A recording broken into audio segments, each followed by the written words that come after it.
Assalamualaikum warahmatullahi wabarakatuh. Perkenalkan, nama saya Goncara Putri dari Konsentrasi SDMA.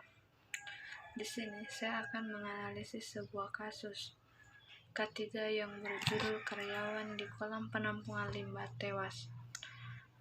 Seorang karyawan pengolahan limbah tewas setelah tenggelam setelah terjatuh dari tangga saat mengecek volume limbah tetes pabrik gula di kolam penampungan pada Senin 5 Januari 2009. Penyebab dasar kecelakaan kerja tersebut adalah tidak tersedianya alat keselamatan bagi pekerjanya.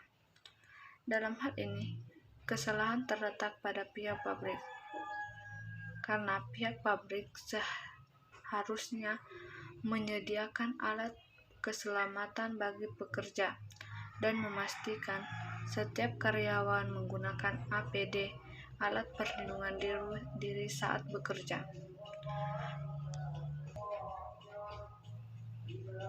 Dengan menggunakan APD, kemungkinan kecelakaan kerja tersebut tidak akan terjadi. Pihak pabrik juga perlu memberikan perhatian dan pelatihan kepada pegawai mengenai keselamatan kerja, agar tidak lalai dalam mengambil sebuah tindakan yang berisiko tinggi. Saat memasuki kolam penampungan limbah, karyawan seharusnya mengenakan alat-alat perlindungan diri, meski tidak disediakan oleh pihak perusahaan, agar tidak terhindar dari bahaya kecelakaan kerja. Apabila terjadi kecelakaan, seharusnya dilakukan investigasi kecelakaan, inspeksi pencatatan, serta pelaporan kecelakaan kerja. Pabrik juga harus mengambil pelajaran dari kecelakaan ini agar tidak terjadi lagi, dengan memperbaiki penyediaan alat pelindung diri bagi seluruh karyawan. Adapun penyebab lainnya adalah kurangnya pengawasan manajemen dalam bidang kesehatan, keselamatan, dan keamanan pada perusahaan.